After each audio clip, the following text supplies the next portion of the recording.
Assalamualaikum semuanya. Apa kabar kalian? Semoga dalam keadaan sehat dan dilancarkan rezekinya oleh Allah. Amin ya robbal alamin. Dikisahkan ada seorang sahabat raja yang tak suka dengan keberadaan Abu Nawas di ruang lingkup istana. Abu Nawas sendiri juga tidak suka kepadanya. Tapi ketidaksukaan Abu Nawas bukan tanpa sebab. Abu Nawas kerap kali mempergokinya tengah menyalahgunakan kedekatnya dengan raja untuk memeras rakyat kecil. Akan tetapi setiap kali Abu Nawas mengatakan hal itu kepada baginda raja, justru malah membelanya.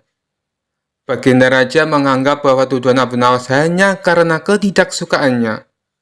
Suatu hari sahabat baginda raja tersebut diangkat jadi gubernur di mana Abu Nawas tinggal.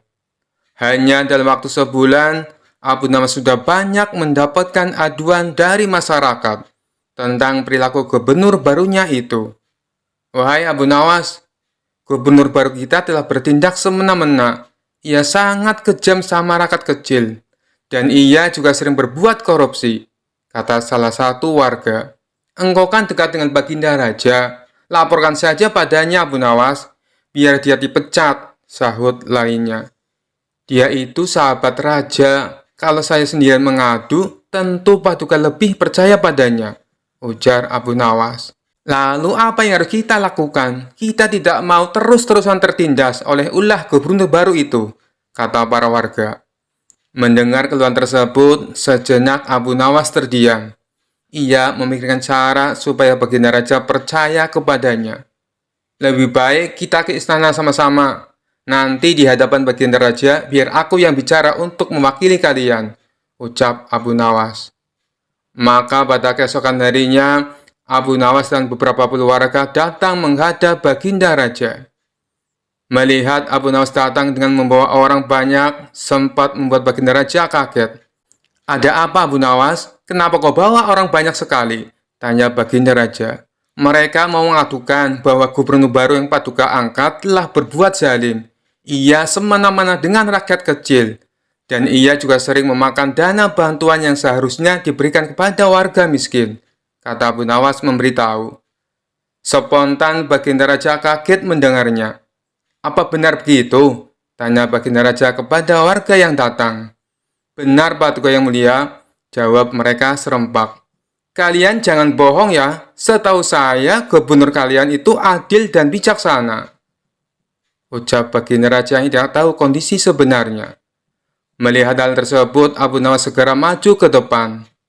Wahai Paduka yang mulia, apalah arti adil dan bijaksana gubernur kami, jika tidak dinikmati oleh warga provinsi lain? Oleh karena itu, sudilah kiranya baginda raja memindahkan gubernur kami ke tempat yang lain, agar keadilan dan kebijaksanaannya bisa dinikmati seluruh rakyat, kata Abu Nawas beralasan. Mendengar itu, baginda raja tertawa sambil meninggalkan mereka. Baginda raja pun mengabulkan permintaan Abu Nawas dan para rakyatnya. Begitulah cara Abu Nawas memberitahu kelakuan sahabat baginda raja tanpa harus menyakiti hati baginda raja. Kisah selanjutnya. Dikisahkan Abu Nawas pergi ke negeri seberang yang terdapat sebuah kerajaan aman, adil, makmur, dan sentosa, karena dipimpin oleh raja yang bijaksana. Sang raja sudah memimpin sejak usia muda hingga sekarang.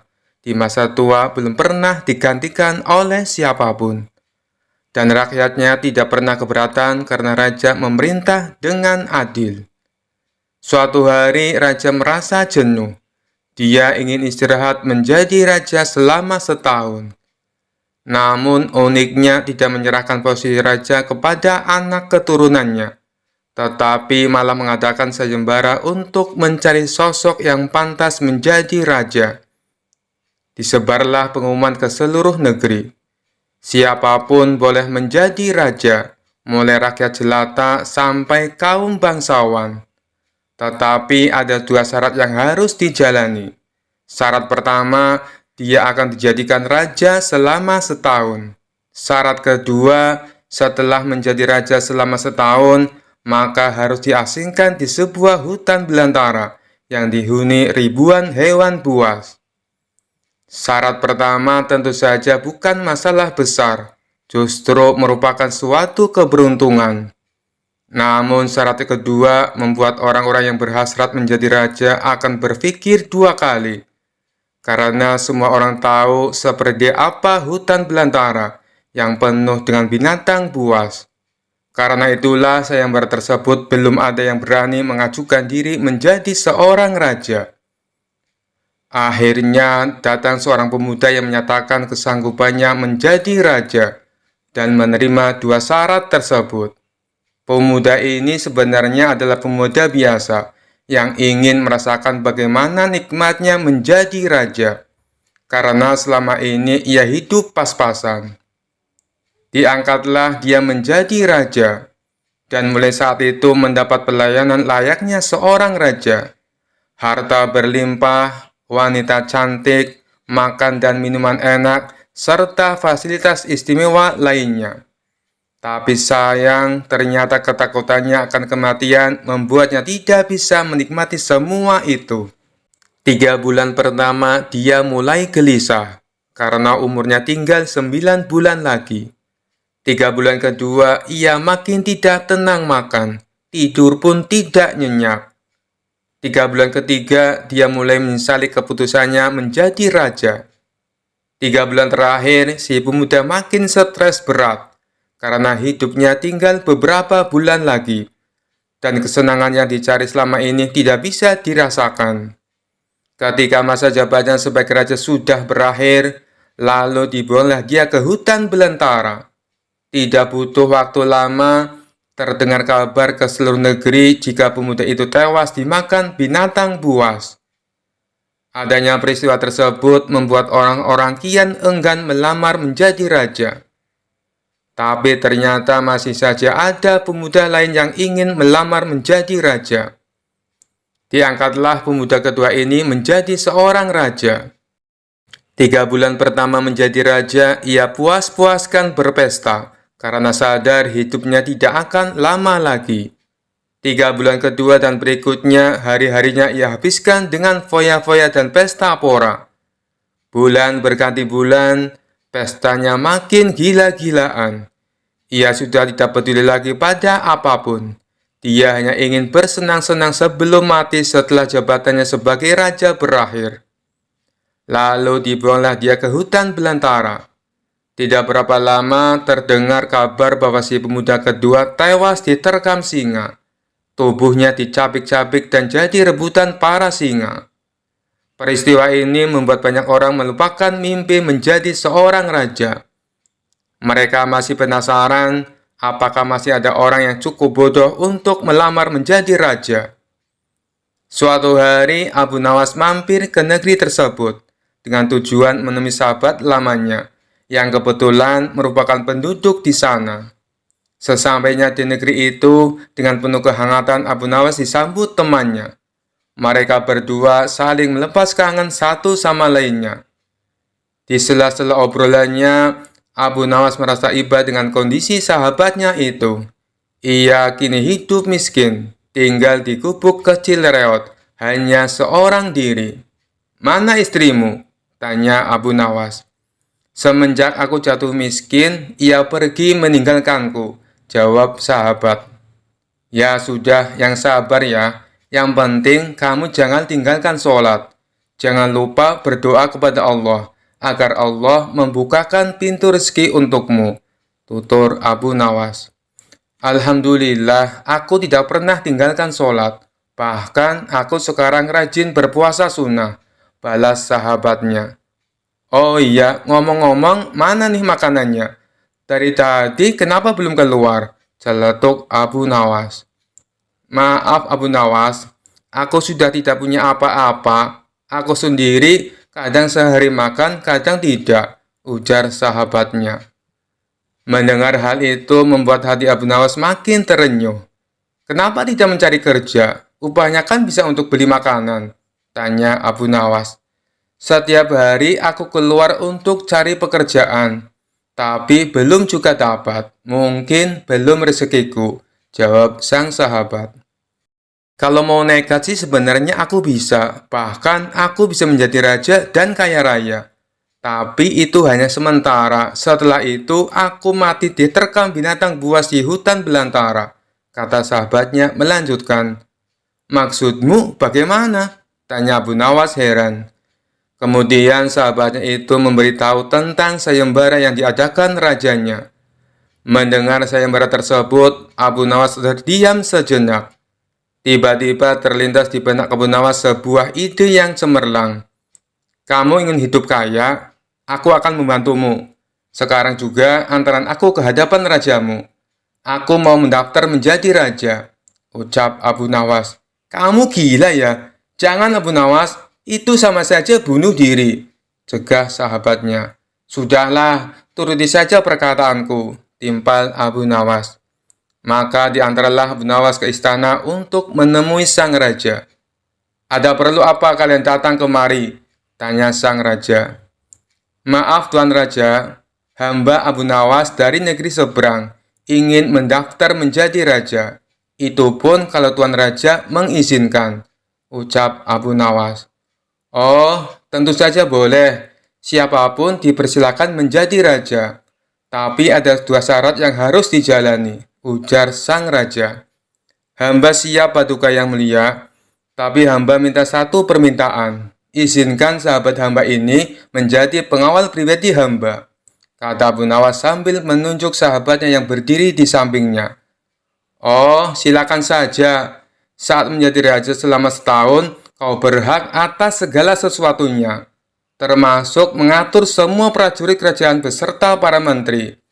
Tapi ketika masamu menjadi raja berakhir, sahabatmu juga harus ikut kau dibuang ke hutan belantara. Timpal sang raja. Sahabat Abu Nawas ini pun kaget dan sempat menolak dijadikan pengawal pribadinya. Namun akhirnya Abu Nawas berhasil membujuknya. Mendengar ada yang melamar menjadi raja lagi membuat masyarakat penasaran. Sebagian menertawakan kebodohan tersebut, sementara yang lain merasa iba dan kasihan. Abu Nawas akhirnya diangkat menjadi raja dan diberi segala kemewahan serta kemudahan fasilitas layaknya baginda raja. Ternyata berbeda dengan dua pemuda sebelumnya, Abu Nawas tidak berpesta pora dan foya-foya. Namun ia membuat beberapa tindakan selama menjadi raja. 3 bulan pertama, Abu Nawas memerintah ribuan prajurit untuk membabat habis hutan belantara dan memindahkan semua binatang buas ke tempat lain. Sebagai raja, tentu perintahnya harus dipatuhi. Setelah 3 bulan berlalu, hutan belantara tempat ia akan dibuang kini menjadi tanah kosong yang siap huni. 3 bulan kedua, Abu Nawas memerintahkan para arsitek membuat istana megah untuk dirinya. Tentunya dengan uang kerajaan yang dikuasai. Abu Nawas bisa membangun apa saja termasuk membangun istana di tanah yang dulunya adalah hutan belantara. Dalam jangka waktu 3 bulan, berdirilah istana megah dan kokoh. 3 bulan ketiga, Abu Nawas memerintahkan para prajurit membawakan harta dan perabotan dikirim ke istana yang baru saja dibangunnya. 3 bulan terakhir, Abu Nawas menawarkan kepada masyarakat, siapa saja yang mau pindah di wilayah istananya akan dibuatkan rumah dan diberi modal uang untuk berdagang. Kesempatan tersebut tidak disia-siakan warga. Ratusan orang mendaftarkan diri untuk pindah ke sekitaran istana Abu Nawas. Selama 3 bulan terakhir, tempat yang tadinya hutan belantara kini berubah menjadi pemukiman penduduk. Bahkan di sana Abu Nawas mempunyai istana dengan dipenuhi harta kekayaan. Akhirnya habislah masa jabatan Abu Nawas sebagai raja. Sesuai perjanjian, Abu Nawas dan sahabatnya dibuang ke hutan belantara yang kini sudah menjadi pemukiman penduduk. Sesampainya di sana, Abu Nawas dan sahabatnya memasuki istana barunya. Ini semua untukmu. Kau sekarang sudah menjadi orang kaya raya. Tapi jangan lupa bersedekah, utur Abu Nawas. Sahabatnya itu terkejut bukan main. Ia langsung merangkul Abu Nawas dan mengucapkan terima kasih. Akhirnya Abu Nawas pun pamit pulang kembali ke negerinya. Kisah selanjutnya. Abu Nawas mendengar kota Baghdad gempar mengenai adanya seseorang yang mengaku sebagai peramal sakti. Di depan banyak orang, dia sesumbar bisa mengetahui peristiwa yang akan datang. Hal ini pun membuat rakyat penasaran, termasuk Abu Nawas. Bahkan ada sebagian orang sengaja datang ke tempat peramal itu untuk minta diketahui nasibnya.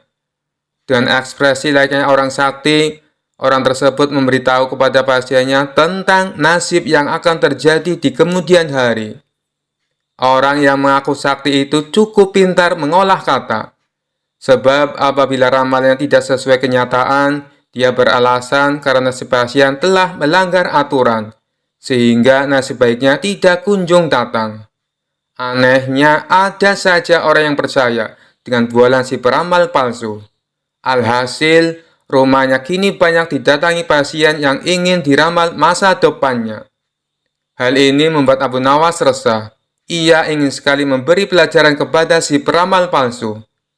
Setelah berpikir lama, akhirnya sosok cerdik ini menemukan ide untuk mengerjai orang yang mengaku sakti itu. Besoknya Abu Nawas mendatangi rumah si peramal palsu dengan membawa tongkat di tangannya. "Ada apa wahai anakku? Apa yang kau keluhkan?" tanya si peramal palsu dengan nada sok berwibawa. "Aku cuma mau tanya, apa benar Anda bisa meramal masa depan?" tanya Abu Nawas. "Tepat sekali, kau datang ke tempat yang benar," jawab orang tersebut. "Oh, begitu. Selain meramal masa depan orang, apakah Anda juga bisa meramal nasib Anda sendiri di masa mendatang?" tanya Abu Nawas lagi. "Tentu saja bisa, wahai anakku. Aku bisa tahu apa yang akan terjadi pada diriku sendiri," jawab si peramal palsu. Setelah mendengar pengakuan orang tersebut, tiba-tiba Abu Nawas memukulkan tongkatnya tepat mengenai kepala si peramal. "Aduh, kenapa kau memukulku?" tanya si peramal palsu kesakitan. "Tadi katanya Anda bisa tahu apa yang akan terjadi pada diri Anda sendiri. Seharusnya sebelum aku memukul, Anda sudah menghindar. Berarti Anda pembohong," ujar Abu Nawas. "Tidak, wahai anakku. Sebenarnya aku sudah tahu, bahkan sebelum kau datang ke sini," kata si peramal berpura-pura. "Tapi kenapa Anda tadi tidak mengelak sewaktu aku pukul?" tanya Abu Nawas. "Itu aku sengaja membiarkannya," jawab peramal palsu tersebut. "Baiklah, sekarang coba tebak apa yang akan menimpamu lagi," tanya Abu Nawas sambil mengangkat tongkatnya. Si peramal buru-buru menjauh dari Abu Nawas. "Kamu pasti akan memukulku," jawab si peramal palsu. "Anda salah," balas Abu Nawas. Bersamaan dengan itu, Abu Nawas menghancurkan barang-barang yang digunakan sebagai sarana perdukunan di ruangan tersebut. Seketika di sana berantakan, banyak barang pecah akibat pukulan tongkat Abu Nawas. Tidak terima dengan perilaku Abu Nawas, peramal palsu itu lalu mengadukannya kepada Tuan Hakim. Singkat cerita, Abu Nawas dan si peramal palsu diundang ke pengadilan. Di depan Tuan Hakim, si peramal palsu menuntut Abu Nawas dihukum berat, sebab telah memukul dirinya dan membuat onar di rumahnya. "Hai Abu Nawas, apa alasanmu sampai tega memukul dia dan kenapa kau menghancurkan barang-barangnya?" tanya Tuan Hakim. "Begini Tuan Hakim, awalnya hamba tanya ke dia, apakah bisa tahu nasib yang akan terjadi kepada dirinya sendiri. Dia kan ngakunya peramal dan bilang katanya tahu. Tapi saat hamba pukul pakai tongkat, dia tidak menghindar. Tuan Hakim pasti menghindarkan apabila tahu ada orang yang akan memukul. Jadi yang salah siapa? Dia yang pembohong atau hamba yang memukul?" cerita Abu Nawas. "Lalu saat hamba hancurkan barang-barangnya, ternyata dia juga tidak tahu Tuan Hakim. Kalau dia tahu, pasti sebelum hamba datang sudah mengamankan barang-barangnya, ditaruh di dalam kamar.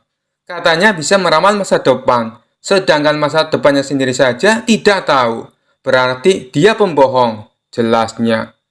"Ada benarnya apa yang dikatakan Abu Nawas. Kalau kau memang mengaku peramal, harusnya tahu apa yang akan terjadi kepadamu," ucap Tuan Hakim kepada si peramal palsu. Akhirnya Abu Nawas dibebaskan dari tuntutan hukuman. Sementara orang yang mengaku sakti itu menjadi kapok. Dia tidak berani membuka praktek ramalannya lagi. Kisah selanjutnya. Dikisahkan Abu Nawas mempunyai seekor burung nuri yang cantik. Tiap pagi dan sore Abu Nawas rajin memandikan burungnya. Pada suatu ketika, Baginda Raja Harun al-Rasyid bertandang ke rumah Abu Nawas. Kedatangan paduka raja yang tiba-tiba itu membuat Abu Nawas kaget. Pasalnya di rumah Abu Nawas tidak tersedia makanan untuk menjamu sang raja. Tidak usah repot-repot Abu Nawas, saya hanya mampir sebentar. Bagaimana kabarmu? Lama sekali kamu tidak ke istana, ucap sang raja. Alhamdulillah, keadaan saya baik-baik saja, Paduka, balas Abu Nawas. Paduka raja mengamati sekeliling rumah Abu Nawas.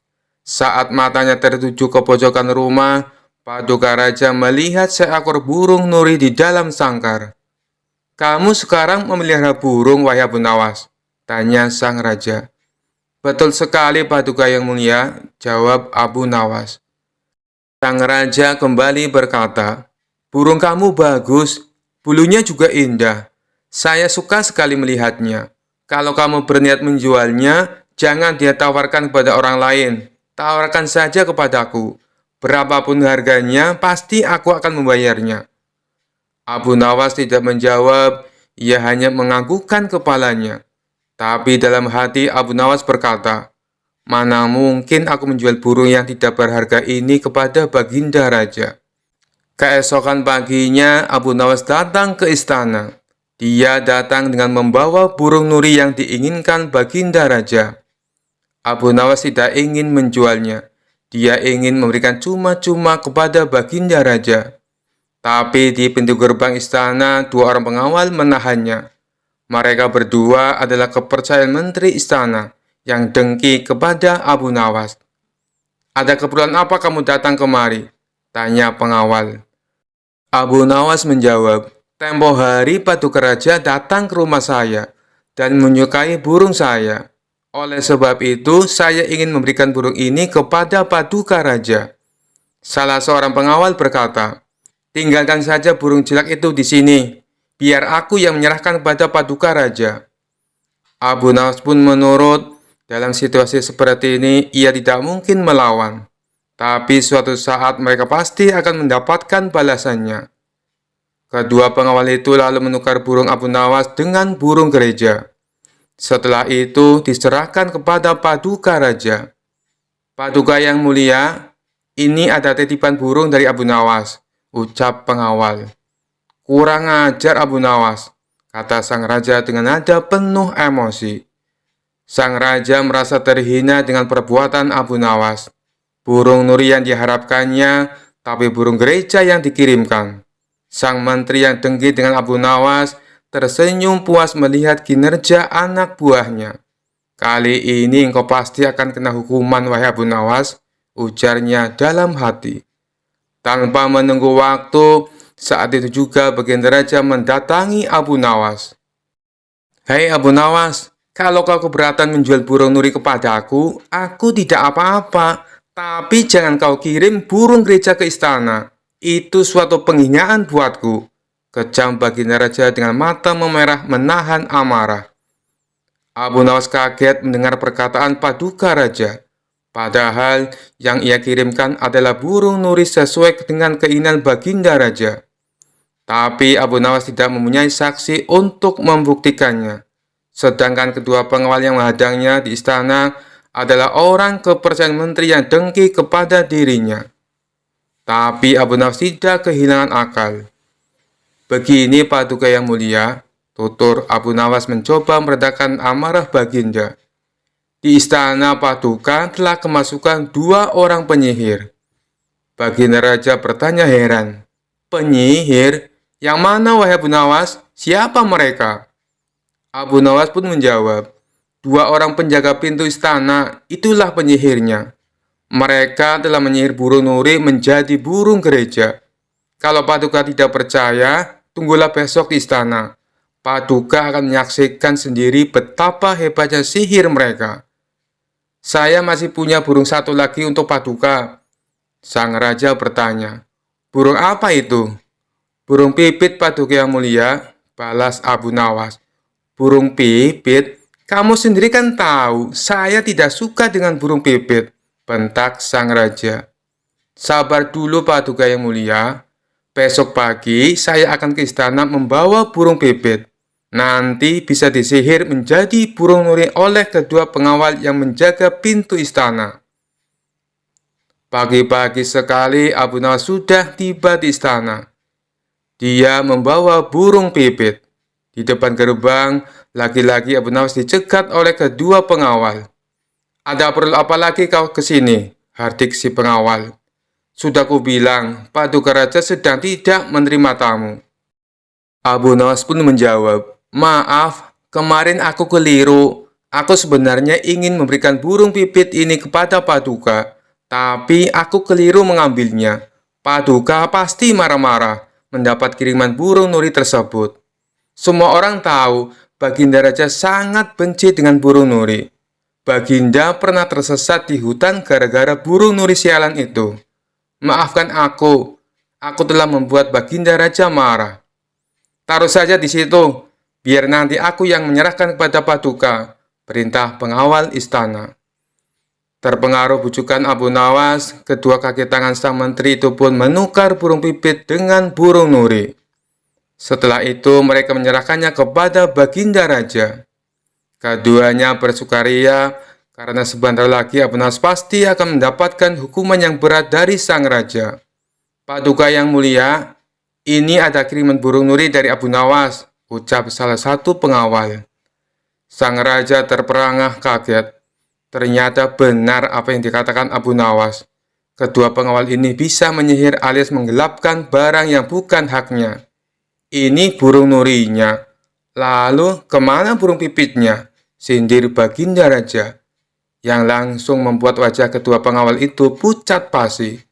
Belum sempat kedua pengawal itu menjawab, sang raja langsung menghukum kedua orang tersebut dan dipecat dari pengawal istana.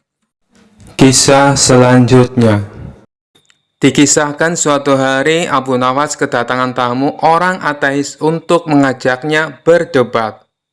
Ternyata orang ateis inilah yang dulu pernah bertanya tentang siapa yang menciptakan Allah, dan hasilnya ia malah mendapat sial. Melihat kedatangan orang ateis tersebut, Abu Nawas tetap menyambutnya dengan hangat. Ada yang bisa saya bantu? Tanya Abu Nawas. Aku ingin kembali mengajakmu berdebat, jawab orang ateis. Oh, begitu. Baiklah. Silakan masuk, balas Abu Nawas sambil mengajaknya duduk di ruang tamu.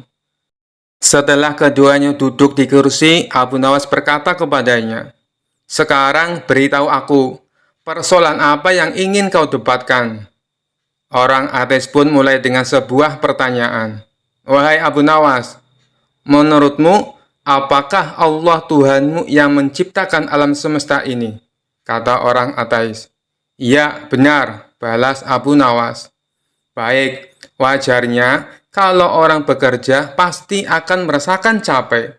Lalu dia akan tidur untuk istirahat. Bukankah menciptakan langit dan bumi tidaklah gampang? Belum lagi mengatur makhluk-makhluknya. Tentu butuh istirahat dan tidur, tanya orang ateis. Tentu saja tidak pernah, jawab Abu Nawas dengan tegas. Oh ya, mana buktinya? Tantang orang ateis. Untuk membuktikan ucapanku, kau harus menginap di rumahku malam ini, jelas Abu Nawas. Aku tidak keberatan, malam ini aku akan tidur di rumahmu, balas orang ateis. Ketika waktu menjelang malam, di mana saat waktunya untuk tidur, Abu Nawas menghampiri orang ateis tersebut. Di tangan Abu Nawas terdapat dua bejana, yang masing-masing berisi air. Untuk apa bejana-bejana itu? Tanya orang ateis penasaran. Katanya kamu ingin bukti, turuti saja perintahku, ujar Abu Nawas. Baiklah, beritahu aku apa yang harus aku lakukan, tanya orang ateis itu kembali. Pegang kedua bejana ini dengan kedua tanganmu. Awas, Jangan sampai airnya tumpah, apalagi sampai bejananya jatuh, perintah Abu Nawas. Orang ateis pun langsung melakukannya. Awalnya kedua tangan orang ateis itu masih bertahan. Dua bejana yang berisi air masih terjaga dengan aman. Lama-kelamaan, rasa kantuk mulai menghinggap. Meskipun ia berusaha terjaga, namun rasa kantuk tak bisa dihindari. Ia pun akhirnya memutuskan untuk memegangi bejananya sambil tiduran. Tiba-tiba tanpa sadar matanya terpejam. Dua bejana yang berisi air tumpah mengenai mukanya, dan bejananya menjadi pecah karena jatuh ke tanah. Akibatnya seluruh tubuhnya menjadi basah kuyup.